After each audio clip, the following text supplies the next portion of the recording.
Hello, friends, and welcome back to Acting Like an Actor. I'm your host, Sophie Jordan Collins, and today we have actor, director, and videographer Nick Garabedian. Nick is known for his roles on The Boss Affair, Word Lotto, Bite Me, Tempting Luna Identify, Sorry Steve. He's also done a billion of those vertical soap operas that are popping off right now.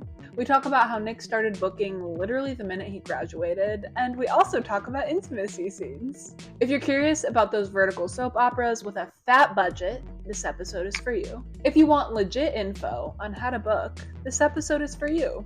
And if you're curious what it's like to film a sex scene, this episode is for you. Are you rich? Are you famous? What have you been on? I don't really recognize you, and neither does my mom. Can you laugh? Can you cry on command? I mean, you said you were an actor, man. What's your backup plan? Is it shattered? Dude, I'm just acting like an actor. I just want to chat about, what have you been up to lately, Nick? What's been going on in your life? Things you've been working on? Yeah. So we met about a year and a half ago. We did. Doing a commercial, an NFT commercial, funny enough. And then I had been living in Orange County for quite a while, actually my whole life. But after college, I was like, okay, I need to eventually make the move up to LA. So since then, that was a year and a half ago, I have been commuting back and forth from jobs to LA. I remember you saying that. And, I'd be on an 8-day shoot. And so I was on an 8-day shoot, and I'd drive 2 hours there, 2 hours back in traffic. What part of OC were you in? I was in Rancho Santa Margarita. Okay, so yeah. South OC. Yeah, South OC. Yeah. And it's only without traffic, it's an hour. Yeah. But I lived in Costa Mesa for a minute, but same thing, 43 minutes and no traffic. I loved it. I love Orange County. But Nick, oh my gosh, if you wrap it 4, it can literally be 3 hours. If there's an accident, 4. There was one time it took me 4, and that's when I was like, okay, I don't know if it's worth it. Yeah. I've had to definitely hold in my bladder a few times. Oh yeah. And I'm like, I can make it. Because you can't get off too. Yeah. Even if I was like, if I could right now, I would pull over and go pee, but it's literally not an option. I was like, know. Is there a Gatorade bottle? No. That's funny. But so I've just been driving back and forth forever and never pulling the gun to let's live in LA. Let's do it. Yeah. It wasn't until 3 weeks ago that I actually moved to North Hollywood. Oh, it's very recent. Yeah, okay, I'm so glad I asked you recently. Yeah, because when you said NoHo, I was like, oh my gosh, she lives so close. Yeah, it's perfect. But otherwise, I would have planned this out. I'd be like, okay, it's 1:00. I need to go meet Sophie Jordan Collins. So I'm going to start driving about an hour. Okay. But it took me 15 minutes to get welcome. Here. I'm sure thanks. it's so nice. The Valley's perfect. I live in Studio City, but the Valley's so perfect as an actor. Number 1, we're all here. And number 2, you're close to all the sets. Yeah. Unless it's West Side, but whatever. Yeah. No, I love the Arts District in NoHo. I love the I'm checking out the little restaurants right now. Yeah. So I'm just kind of finding my niche and everything. It's really cool. Yeah. I bet most of your friends are probably here now at this point too, right? Or no? Well, my close friends are still in OC. Okay. So either OC or Oceanside, and but I think some of my I have a few musician friends that are gonna come up soon. So and I'm like I live in LA now. It's pretty cool. Yeah. You should come crash. up. Mm-hmm. So that's been my big thing right now, and shopping at IKEA for new furniture. Yes. I know moving really is a botch. So that's a lot. Yeah. And it's honestly it's one of the best decisions I've made in a while because sure you pay rent, you have to pay rent, you have to pay for groceries. Yeah. #adulting. Yeah, adulting. Yeah. But the trade-off is you have a little bit of independence and you get to just be a human, I guess. And it's true, yeah. The travel, obviously. Do you live alone, just out of curiosity? I live with 3 guys. Okay. Yeah. That's nice. But even just getting away from your family, I feel like you learn a lot about yourself too when you first move out. Yeah. It's cool. It's a nice feeling, but I do love my family. Yeah. So. Okay, we'll go into our official irritating icebreakers questions. Let's do it. So Nick, if there was a day in your life you could relive, what would it be? Ooh, that's a great question. A few months ago, I was in Armenia. I'm half Armenian on my dad's side. And my brother and I, we went to Armenia. We did volunteer work. And it was one of the greatest experiences of my life because we had never been in touch with the culture. We had never been in touch with the history or the language. Yeah. We went there only for a month, and I feel emotional just talking about it. But I stayed with the host family. My brother stayed with a different host family, and just being there, kind of stopping acting, stopping your career just for a month, and just surrounding yourself with people that, in Orange County, there wasn't any Armenians. There, at least growing up, there wasn't anyone that spoke the language. There wasn't any people that shared the culture. We kind of grew up away from that. So if there was a day that I could relive, that was the question, right? Yeah. Yeah. If there was a day I could relive, there's a few days in this little place called the Sec, and it's a beautiful lake with mountains, and I took a few minutes just to be there by myself, and I just sat down in the dirt, and it was just very peaceful. Yeah, that's so precious. Just beautiful moments right there. Was that recent? That was in August or September, early September. Mm-hmm. Yeah. Yeah, traveling in general, and especially to a place that means so much, I'm sure it was amazing. Yeah. Do you have any pets, Nick? Or at home? I don't personally. My parents have a dog. Okay. And her name is Lucy. She's a sweet gal. And but here in North Hollywood, no. I don't have any pets. Well, if Lucy could talk, what do you think she would say? She'd probably say, "Why do you keep bringing people over? I don't like these people. Okay. Get them away from me. They don't smell like you. And I won't have this." She does not like anyone that's outside of the family. So, okay.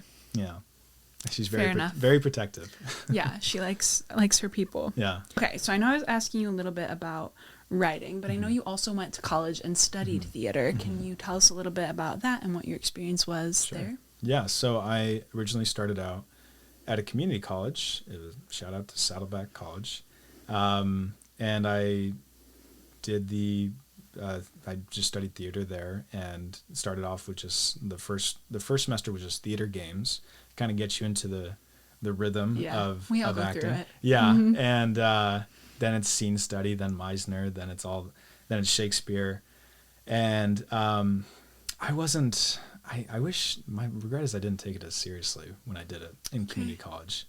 I knew I wanted to be an actor. I'd known for my whole life that I wanted to be an actor, but I think because you're at that age and, your maturity level, is all over the place. But I eventually went on to audition for the BFA program at Cal State Fullerton, and I got in, and that was really cool. That was one of the, I was like, okay, maybe I can do this.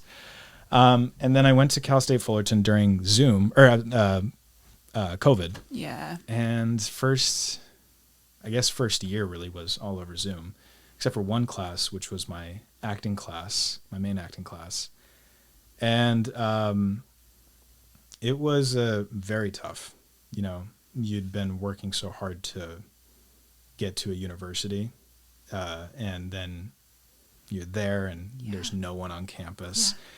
14 people that are in the same acting class, but that's it. Was it all over Zoom or? So the other classes were over the Zoom, but the one acting class, the main acting class that I had was in person at Cal State Fullerton. Okay, nice. And you kind of got some time to spend with some of the other actors, but it was kind of COVID was a challenge for everyone, but it was really weird. It was really weird acting, when you're wearing a mask sometimes. Yeah, it is. Or there's a glass in between. Yeah. And then some acting classes were on Zoom, and you're in your parents' bedroom, or not parents' bedroom, but in your parents' house. Oh yeah. And you're yelling at 9 a.m. 100%. What is this? And then I would have these voice and movement courses that would be on Zoom, and I would be stretching, and they tell you like you need to make sound as you so animal like, work. Yeah, so I was like, yeah, be like, like those noises. Your parents are next to you like, yeah, what the fuck is he doing? We're paying for this. So that's so funny. Yeah, and so I'm a year into the BFA program. I had this teacher, and she was a very strict Russian woman, and and to the point that no bullshit kind of attitude. Okay. And that was kind of tough. I'll be honest. Was she like hard on you guys Yeah. in terms of critiques? Yeah. I feel like everybody has some theater professor. Like, what type of stuff would she say to you if you remember anything?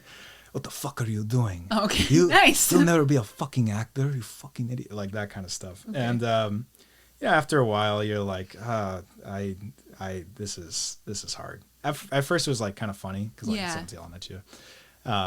But then you're a year into it, and it's like, you affects your mental health a little bit. So I quit after a year, the BFA program, and then I just did a BA program. Okay. I go back and forth with whether that was the right choice, because for some people that really works. That method of teaching really is what they need. The no nonsense type of attitude.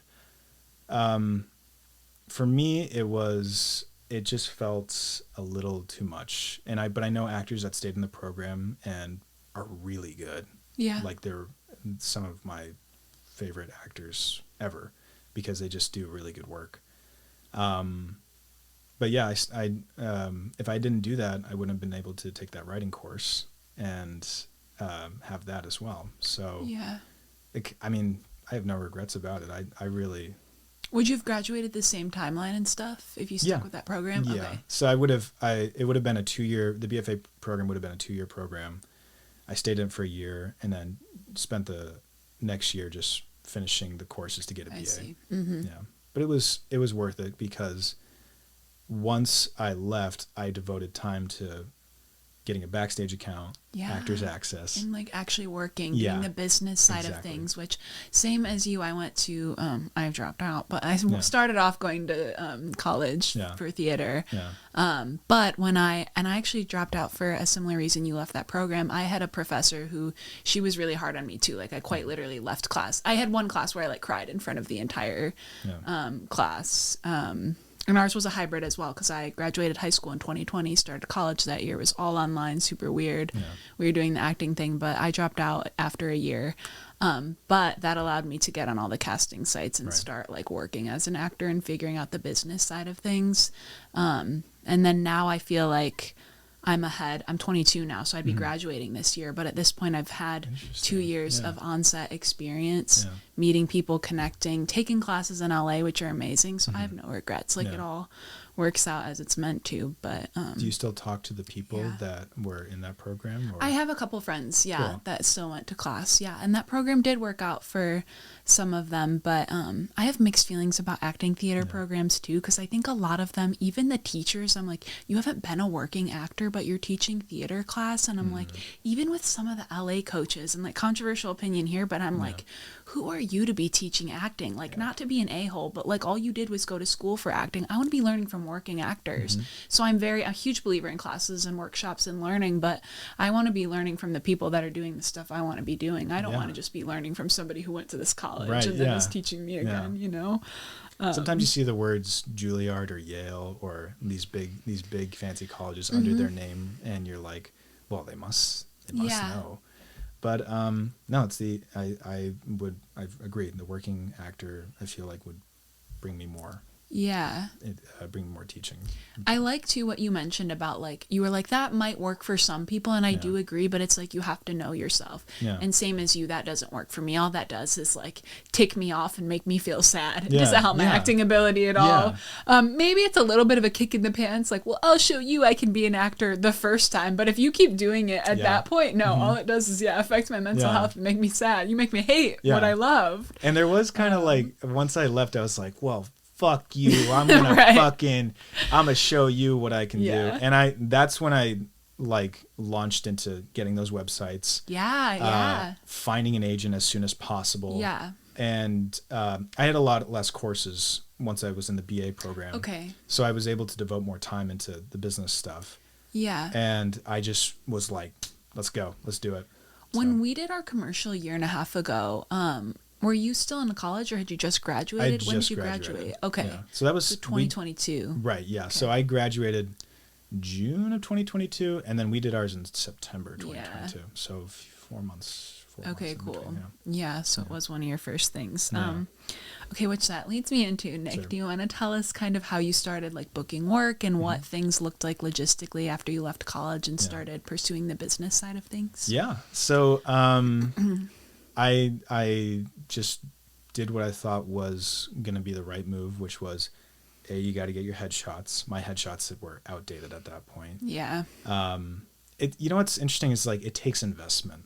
It does. The and it amount takes of a money. couple sessions, I feel like, too. Yeah. I think I had my first good headshot session Right. this past summer. Oh, yeah? After like 3 bad ones. Yeah, because I also get sick of my headshots, too. I don't know. God, me Every too. year, because you look at them so much Yeah, that I get yeah. to a point where I'm like, Yeah. My anyway. mom's like, you got to send me them so I can tell you which ones are good. And and she'll be like, this one sucks. This one sucks. This one sucks. yeah. But like also not just investing in headshots, but I wanted to get a website immediately. Yeah. I wanted to investing in those casting websites is also a 100%. big thing. And it's like, But it's so worth it. Oh, yeah. They are expensive, but if you can book in your materials, they easily pay for themselves. When Yeah. I hear actors stressing about the $20 a month for Yeah. backstage and stuff, I'm like, guys, Yeah. quite literally one job pays for that times a bunch. Exactly. So you're right. It's an investment in your business, which then pays Yeah. for itself. It, but- in a lot of ways, it's like you are starting your own business. no, you are. You're are. You're Yeah. the CEO. You're the janitor. You're the salesperson. You're the product. You are literally. Yeah. So Yeah. you know, invest in yourself. Take a chance on yourself. And someone tells you no, you can't. Fuck it. Just try it. Just do it. Yeah. You know. So that was my belief, and then I put all my money not all my money, but all the money that I've saved up from being a waiter, being a server, being a cashier, We've all into done it. into just throwing it into the acting stuff, and then eventually after 6 months, I think it started to start paying off. Yeah. So Yeah, I think too, and this is something I always try to say on the podcast, but like you can be a working actor and like make a living from this without being super famous. You know what I mean? It's not a right away thing, Right. but if you stick with it, and even at the beginning of your career, like it doesn't take too long to make it a full-time job. yeah. If you're consistent with it and things. But I'm curious now, is it what you do full time, or do you have a day job right now? Right now it is, but Okay.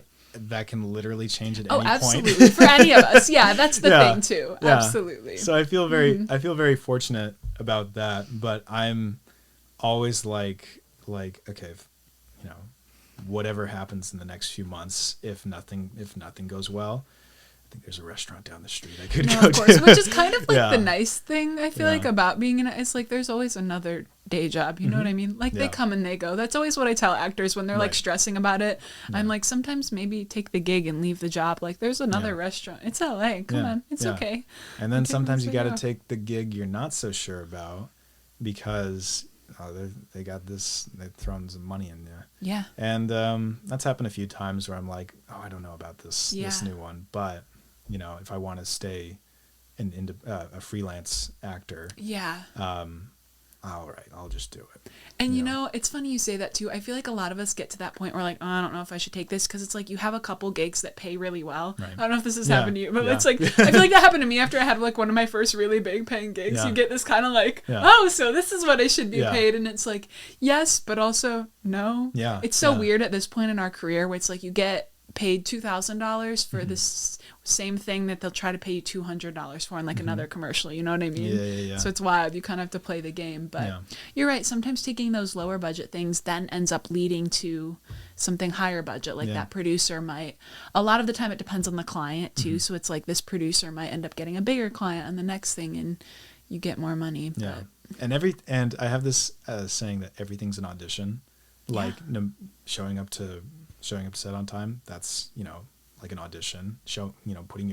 Putting a smile on even when it's a stressful day. That's an audition because they want to see if they'll work with you again, or you want to be able to show that you are someone they want to work with again. 100%. And so yeah, that's kind of my motto, I guess. No, I love that too.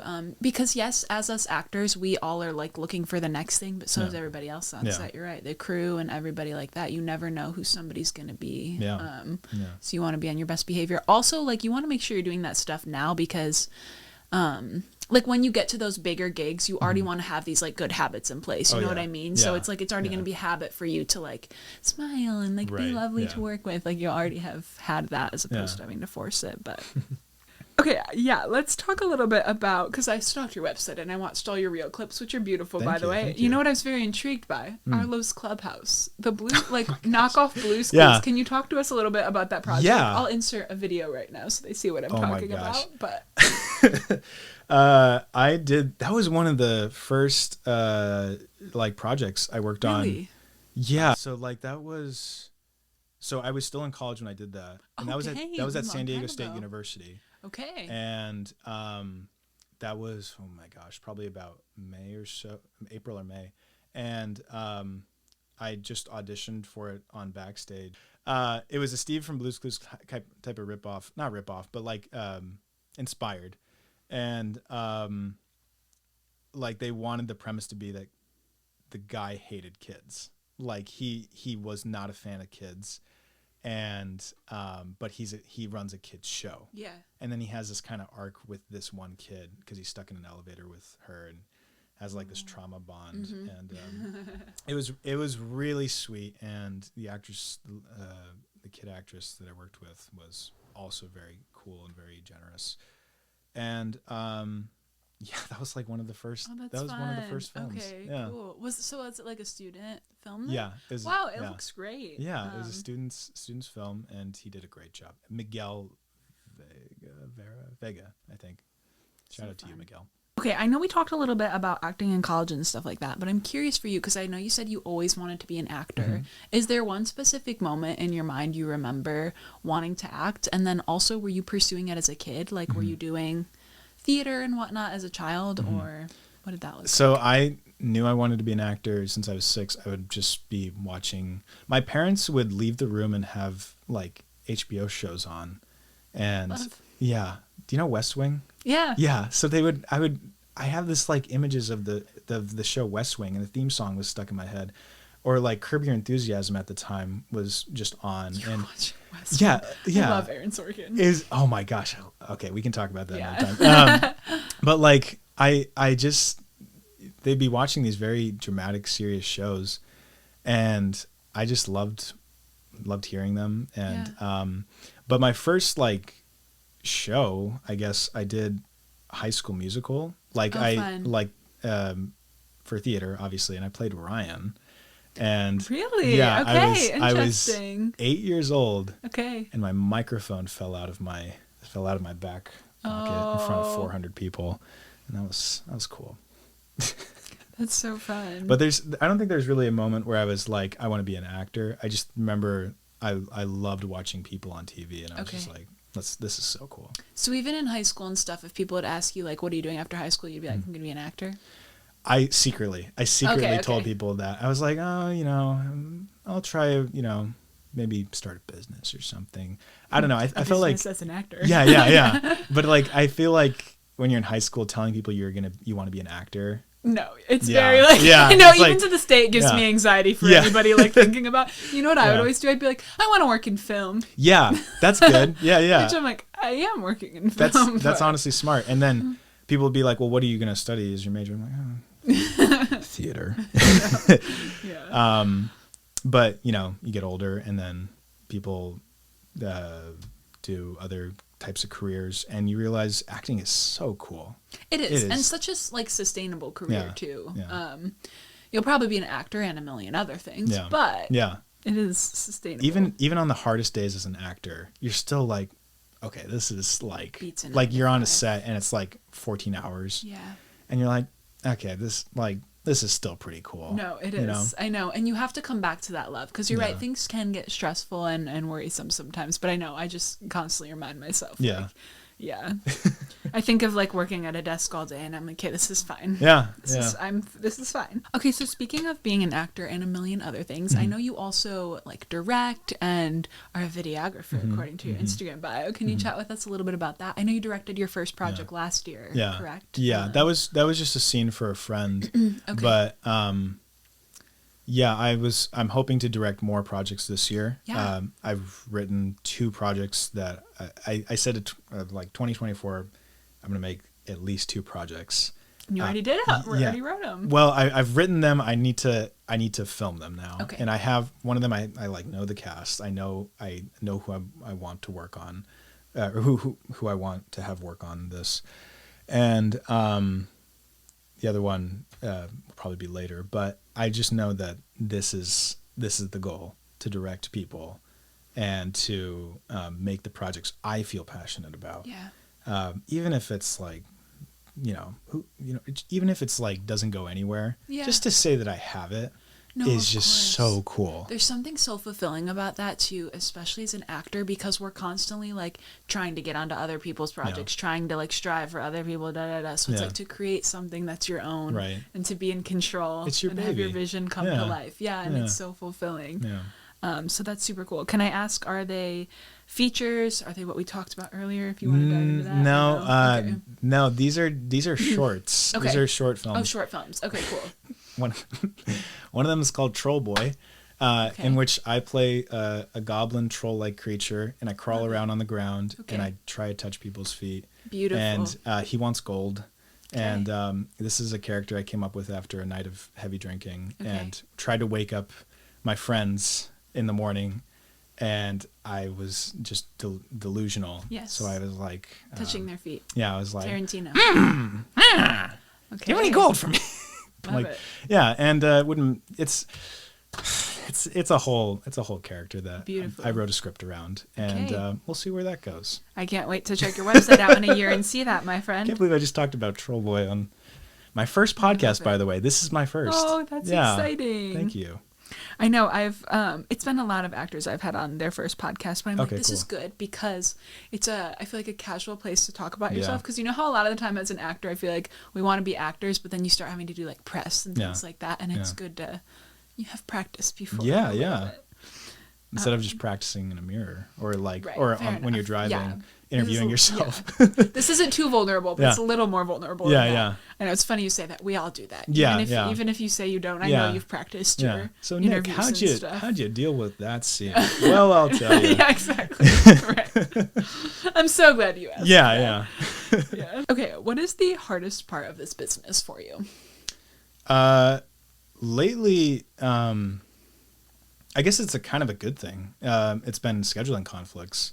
And twice in this month there was these really cool passion projects that people were doing that I really wanted to be on, but I was already attached to other projects, which is, I mean, that's a good problem to have. 100%. But it is like, I auditioned for this, I got called back for this, and they chose me, and I have to say no. Yeah. And that's, always kind of a bummer. It is, especially because I don't know if you feel this way, but it's like I'll have a week of not working, no bookings. Yes. And then a week where there's effing 4. Yes. And they're all really cool. They all pay really well. And I want to do them all. Yeah. And I try to be like, I'm such a stickler. I try to be like, well, can you have me in? Like, we can shoot me from like 8 a.m. to 10 a.m. And then I'll like run to the other. Like, I'm trying to be so annoying. And then what does happen sometimes is like, you'll be 4 that want you. Yeah. And you'll be like, okay, well, which one do I choose? And then there's this one time where none of them worked out, and it's like a big blow to yourself. It's like I could have done at least one of them, but then none of them. No, happened. Of course. Yeah. I've had that happen before too, where I'll turn down like 3 of them. Yes. The one I pick falls through. Mm-hmm. And I'm like, bloody hell. Yeah. I'm not working. Yeah. And I've literally had it. I'm such a fickler where I go back to the other projects like, hey, I know I declined this, but I'm like, please. Like such a loser. But please. I know.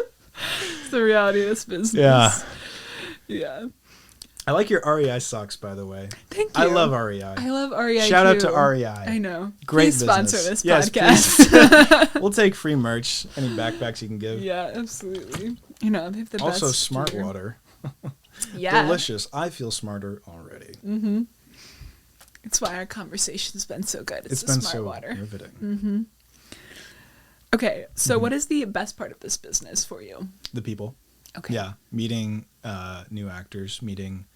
You know what's funny? I think there's kind of this idea that people are going to be stuck up or going to be egotistic. 100%. I have met like the loveliest people. Me too. And when people and they just make me want to be better. Yeah. Like they make me want to be a better person, be a better friend. Especially when it's like people that are just like, hey, I know we did that shoot like a few months ago. Just checking in on you. How you doing? How's the business going? They have no objective other than to say, how are you? And see how you're doing. Yeah. And that's always the sweetest thing in the world. And I try to like remember that and try to emulate that because anytime, I don't know, just reaching out to people is just like the sweetest thing. So the people is definitely the best part about this business. Yeah, no, I would agree with that. I know I actually think, funny enough, I've met the best people like on set and doing acting stuff. I feel like in LA, the people that annoy me the most are not the ones in the business. Yeah, it's like the other people, the norms. The people who say life. like, have I seen you anything? Yeah, those are the people that get me. I know. Yeah, I know. Anytime anybody asks me that, I'm like, do you watch a lot of like commercials or indie films or, you know, real short series? Real short verticals. Because if not, you haven't seen anything. Nope. But I swear I'm a working actor. Yeah. Yeah, when you have to like kind of prove that you've been like working, even though they've never seen you in anything. I'm like such a little brat. I want to be like, look at my Instagram. I know I hate that I get like triggered by it because I know it's coming from like a nice place, but I'm like, I do work. I know, I do work, son. Yeah. Okay, so I know I just briefly mentioned it, but can we chat these vertical series? Because I know you've done, on your IMDb it says 4, is that correct? 5 right now. 5. Okay. 5 or 6 because I just finished one a few days ago. And I'm starting a new one in a few days. So he's been on a real short kick, just like our past few guests. Some of them aren't real short. I should clarify. Oh, okay. Yes. Some of them are from different apps. Yeah. What? Serial Plus, Good Short, Halos TV, Surreal. Yeah. Drama Box. Yeah. Maybe. And they're a lot of fun to work on for the most part. I think because it's the same deal. You're working with actors that are just trying to sink their teeth into something that they can make, just make a character come to life. 100%. And I've been fortunate enough to do almost 7 of these, and they're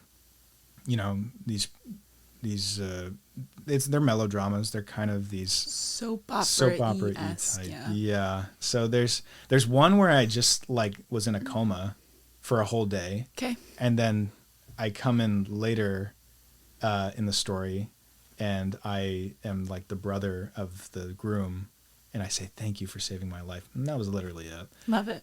Yeah. So honestly, like if not for these, I probably would have to have a second job. So they've been a great source of income for me. Yeah. And a lot of times they will take into consideration like your ideas. I've asked this one team, I was like, this would be a great shot if we did this, and they're like, oh my gosh, let's do that. And then the last director I worked with, his name was Felipe. He and I would work with the lines and try and figure out the best way to deliver them. Yeah. He was really creative, and so it's also a great training for stuff that, if you're lucky enough to work on something more serious and more substantial, it's great training to, you're working on these melodramas, these soap operas, and you have to deliver them you have to deliver the lines in a way that seems very authentic. Yeah. So I look at it positively as 100%. It's great training. Mm-hmm. Yeah, no. Even the werewolf ones. Yeah, 100%. And you're right; they're always fun people you're working with. I also find the actors; they're all always really good actors. Yeah. Because what I will tell you, and props to you, I'm booking 7 of them. Thanks. They're quite competitive because if for nothing else, because they have a budget, and you know how it is, us actors, anything that has a budget, we're all like, okay, we'll audition for it. So they are pretty competitive. And when I've talked with producers, they are getting like a couple hundred self-tapes and things like that. So if you book one, it is a pretty big thing. And therefore, a lot of the actors you work with are also There's a lot really of them strong. on Actors Access. Yes, and more coming every single day. I've also, it seemed like it was just LA. I now see them shooting New York, Atlanta, Mexico. Yes. There's a couple there. Oh my gosh. Yeah, they're coming everywhere. I know. I want to literally go through and like count how many different production companies there are, and more apps popping up too. So I mentioned on a previous episode, but like I quite literally think mainstream television could be starting to go this way, just because like people's attention spans are getting so short and things like that, especially us non-creatives, like the everyday people. How often are they really sitting down and watching 45-minute shows these days? No, they're on their phones at work, like scrolling through and watching things. Instead of just having the background noise, Yeah, and also like Hollywood's a business, and there's so much money in these things right now. I was telling Kira yesterday, I was like, I wouldn't even be surprised if like the CW or like ABC start coming out with apps and like doing vertical shows. If they think it'll bring revenue, I don't know. Like this really could be the next kind of big thing. So yeah, I think if you're not hopping on them actors, you're missing out. Because I do know some actors are kind of like, I'm like, okay, well, if you want to, that's fine. I mean, it's growing. It's growing a lot. The first one I did was a year ago. It was called The Boss Affair. And I was like, who's going to, this is shot vertically? Yeah, what? Exactly, right. I was like, okay, I'll take the paycheck. Yeah. But it has 21 million views right now. Holy and I sometimes get some messages online, that are people that are fans of them, and I was like, this is wild. I didn't think it would, go anywhere, but it was such a big thing. So yeah, I mean, like, that's I have a question for you. Yeah.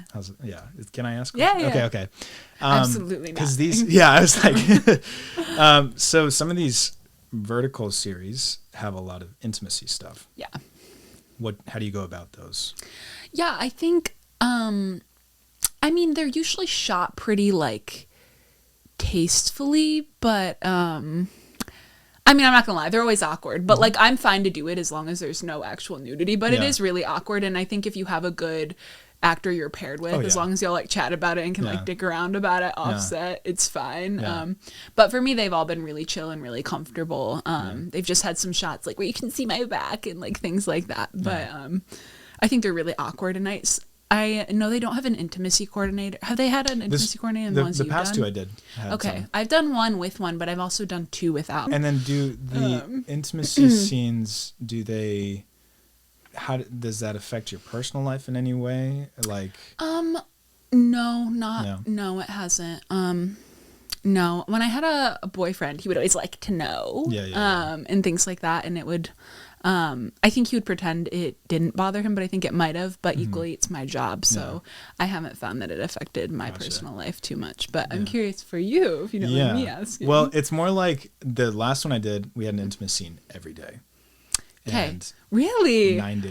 9-day shoot. Every day you had an intimate scene? Mm-hmm. Yeah. Dang, I feel like usually when I've done them, they kind of do like an intimate day or two. Is that how it is on the other ones for you, or no? And then it was sometimes like, okay, the first shot of the day we're going to do an intimacy scene. I was that's like, come on. I feel like every time I've done them, it's like the first 2 days are all the intimate scenes. And I'm like, okay, I just met this dude about 5 minutes ago. I literally, the last one I did, I wanted to die. I've never had this happen before. He goes, Sophie, this is like your moment where you're like, and I was like, the actor said that?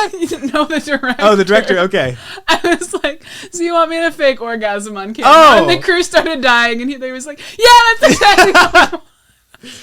Did you have to do that like repeatedly, or was it just one take? Or no, it was just one take. I made sure we got it done and done. But I was like looking at the male actor, like, yeah, okay, nice to meet you, homie. Like, we're really going in this. So my thing was, and I've talked about this with another actress, like, it's not so much. Well, okay, so I did it for every day for the past 9 days. Yeah. And my dating energy, I'm single, but my dating energy just went like off. Like I was just like, I don't want to think about kissing another person. No, fair enough. You know? Yeah, so. fair enough. Mm-hmm. I know. I am single now as well. And I will say, yeah, it does because at the end of the day, after I've been spending the day making out with a guy, I'm done. I don't want anything to do with males ever again. Yeah. Yeah. Yeah. So, but sometimes you like, what's funny is like whether you have, they'll try to make you feel as comfortable as possible. Yeah, doing 100%. Scenes. They'll put you in a robe. Yeah. When you're not shooting, they will talk you through the scenes. Yeah. They will, they will try to, even sometimes they'll even tone it. They'll try to tone it down, try to tone the scene down. Yeah, for sure. Yeah. Because they'll be like, oh, this might be too much. Mm-hmm. But at the end of the day, you still have to do the scene. Yeah, of course. So it's like, I know. Oh, all right, Yeah. So. It is one of those things. I also, low-key, am kind of glad that I'm having these experiences now because you hear the same thing from the A-list actors where they're like, yeah, intimate scenes suck. Like, nobody likes them. Yeah. They're not fun. Yeah. It's just work. Yeah. So I'm like, at least we get to like practice on these like lower scales and like deal with the. And then people who aren't actors will be like, oh, how are those intimate scenes? Right, I know. You ever fall in love with your co-star? Right, I know. No. I know. I'm like, half the time the co-star is the last thing on my mind. Like, I'm just trying to make sure I'm just doing the like, live. just trying to get through it. Yeah. The last actress I had to do it with, she's like, it feels like I'm kissing cardboard when I'm kissing you. And I was like, I don't take offense to that. I know what you mean. It's so funny. Yeah. Like, ditto. Yeah. The feeling's mutual. Yeah. I know, it starts to like feel robotic after a while. I know. And then also like there's really no way, in my opinion, for it to ever feel like steamy at all. There's a billion cameras and a billion people around you. Like the last thing it is actually hot. So anyway. Okay, we'll do a nice little pivot from that. Okay, cool. I am curious. I saw you did a 48-hour film festival. Yeah. What was that? I see those a lot. I've never done one, but I'm curious how you got involved with that, what you learned from it, things like that. Applied on Backstage one night, and they said, hey, we like you, and we're going to keep you on call in case. So what the thing is, 48-hour film festival is they literally get a prompt, character names, and a line that you have to put in the film. And the line was, I don't know what to say. And that was the line? Yeah. Okay. And you have that's how they know that it's not just some random film you made years ago, and that you're abiding by the rules. Yeah. It was my first time doing it, and then I'd seen other actors do it. And so it'll be like 5:00 on Friday, and they'll release the prompt, the character names you have to do, and the line, and some other rules. And by Sunday at 5 p.m., you have to turn in the film. So you have literally 48 hours to write, shoot, and it was it was like a cool experience. It's like these people who do it, they just have a love for film. Yeah. They have they didn't sleep. No one slept. Yeah, and that's just like, that's the industry also. When you're an artist, you just power through. Yep. All humanity goes out the window. You got to put on your go robot mode. You just got to go through, get through. All those necessities that you need as a basic human being. Yeah. Can get rid of too to get through the shoot. You need to drink water or sleep? No, you don't. No, water later. Coffee. Yeah. And I just applied for one online, and they said, hey, you're one of our actors that we're going to put as on our roster on call for this. And I was like, great, cool. And they're like, and it was like 12:30 at night. I'm like, show up to set at 7 a.m. tomorrow in, I think it was Studio City or something. I was like, okay. Yeah. Well, good thing I don't have anything else going on. Right. Yeah. And then I did this. It was like a zombie. It was a zombie. Oh, I think it had to be like a zombie comedy, or it had to be like a horror comedy. Was genre. Cool. Yeah. That was the other rule. And so they did like, they made this scene where we all had gotten bitten by zombies and we didn't know what to do, and there's accusations flying around. And it was just fun. And then you turn it into the 48-hour film festival. You watch it on an actual, screening in a theater. You take pictures. There's awards, and we had, I think we got nominated for a few things, And I think there was about 65 submissions.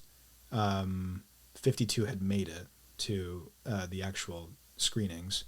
And then I was nominated for something. A few other actors were nominated, and but it was just like fun seeing like all these different seeing all these filmmakers make a film. Yeah. And that they had no intention, or they had no plot of making it. 100%, until a few hours before the shoot. That's cool. So it's really cool. Yeah, that's fun. Highly recommend if you're an actor. Okay, Nick, we are starting to come to a close here. Okay. But I'm curious, in terms of life as a creative, how do you take care of yourself? What are some things you do to fill your cup up? You have to have, your group, your people, your support group is what I'm trying to say. Yeah. You have to have your group of friends, and you have to make time for them, because they will make time for you, and you have to have people to rely on. You have to have, because there are times when you're down on yourself. Like, entire month of January, it didn't work. Like, and I was pretty scared. Although you just wrapped about 6 of those shows. Yes. But that's the reality of being an actor, though. It's like kind of like we talked about. I feel like it's all or nothing. Yeah. And I will say, too, I've been talking to a lot of actors. I feel like this year, the beginning of this year, has been slow for a lot of people, is what I'm hearing, for whatever reason. Interesting. But anyway, and I felt it a little bit, too. I've been working a bit, but just on like those reel shorts and stuff, when I'm not doing those, it is kind of slow commercially and stuff. But anyway. Yeah. Does do you get, like, is it scary to you when you don't work for a while? Or? I think it is for all of us, but I've learned, and you've probably learned this too, when you do it for a while, you have to become comfortable with those silences, because you know it's going to get crazy again. You know what I mean? So it's like crazy, crazy, crazy, and then I finally get a break, and I'm just beating myself up because I'm not working, and it's like, no, what I should be doing is like relaxing, submitting and auditioning when they come, but also like using this break to enjoy my life, because that's kind of the life of a creative, I feel like, is like we have those like crazy, crazy, busy, all this stuff, and then enjoy those slow moments.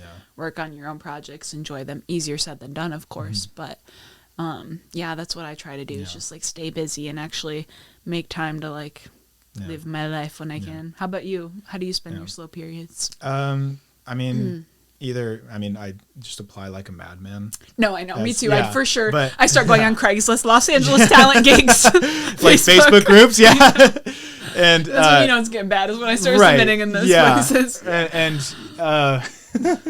it's like other than applying, other than, you know, I'll write, I'll think of, okay, what's the next move? What can I do to be productive? Right. But there are times when you just need to, you know, have your support group and have your people nearby, call them, text them, whatever. Yeah. Don't get so, as when you're the actor, you're the product, the CEO, the janitor, the salesman, you get wrapped up in you. 100%, so spending time on other people and putting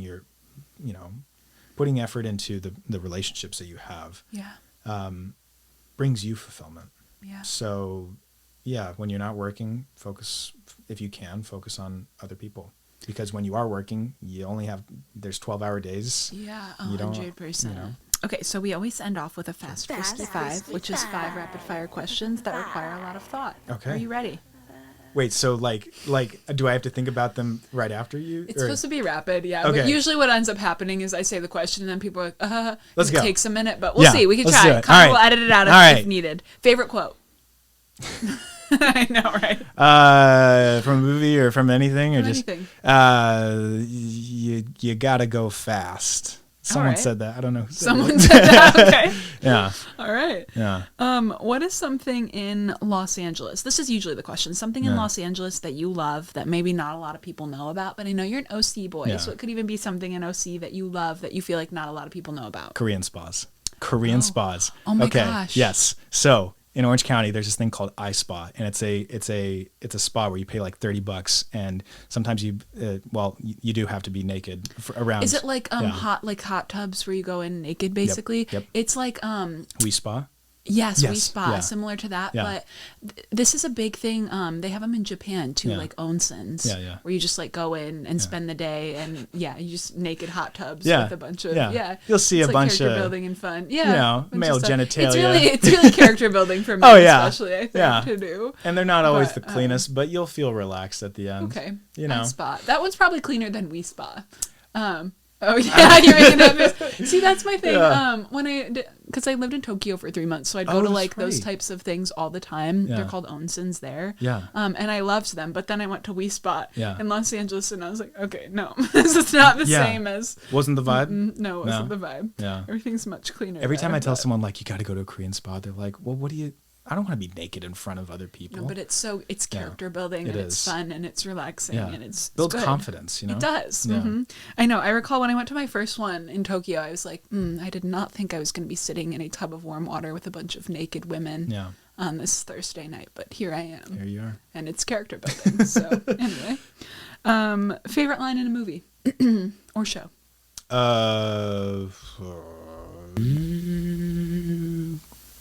Okay, I got it. Princess Bride. Okay. My name is Inigo Montoya. You killed my father. Prepare to die. Do you know? Have you ever seen Princess Bride? It's been a long time, but yes. It's Mandy Patinkin says that. Mm-hmm. Pickles, yay or nay? Pickles, yay. Okay. Pickles, yay. People, that's a controversial topic, Nick. People what? Really feel. Yeah, I feel like people, you either love pickles or you hate them. There's no in between. Oh my God. You know? Recent obsession of yours. Other than writing, running. I was training for a marathon for a while. Okay. But since the move, I've been, trying to put that on pause and trying to, get my career, going. But I was running a lot and I loved it. I still love it, and I try to make time for it any chance I get. But running's the best. What marathon were you training for? I was training for the LA Marathon, but then I realized I only had 2 months. And okay. When is it, the LA Marathon? It's like March. Okay, that's what I was thinking. I was like, it's soon. Yeah. So I was like really overly ambitious, and all my friends are like, dude, you're not going to make it. You run 6 miles per hour, and you've only run for 1 hour. So just aim for another one. So that'll be the other goal. Mm-hmm. It's cool. All right. Is there anything you want to leave our Acting Like an Actor viewers with? Words of wisdom. Keep going. Make time for it. Don't be lazy. It's very easy to be lazy, even on projects that you're not so sure about. Find a way to put your creativity into it. Find a way to put yourself into it. I fall into that trap of like being lazy and not putting in the work. Me too, Or it's the night before and I'm learning my lines and I'm like, dang, I didn't do a backstory, none of this. Yeah. And then you arrive on set and they're like, okay, we're only doing one take of this, or like, know. Yeah. And you want it to be good, but sometimes you fall into this laziness. So do your work. Even especially if you have the job, because they hired you and they had to pick through a lot of different people. And I have to tell myself that all the time. Just be good. Yeah, every booking in LA is a win, truly. Yeah. This is a good example. I used to work as a producer just for a YouTuber, but we would cast extras on casting networks. And I would make a post just like $150 for a day for background, whatever. Yeah. I would quite literally get like 600 submissions in an hour. Yeah, like it's competitive. How do you sort through that? Just like if I saw the headshots that I liked, I just quickly picked those people. Yeah, I'm not going to lie. I didn't go through it all. Which makes it even more so like for these projects, even to get an audition is really cool. Because if they have 600 people to get called in and then to book from there, like if you're in LA, it really is competitive out here. Which I don't like to think about when I'm auditioning because it stresses me out. But when I book, it's nice to like remind yourself like, okay, you got picked for this. You auditioned. Give them the effort they did and the same effort that they had to do when sorting. Yeah, 100%. All right. Well, with that, we will see you guys next week. See ya. Bye. Thanks for having me.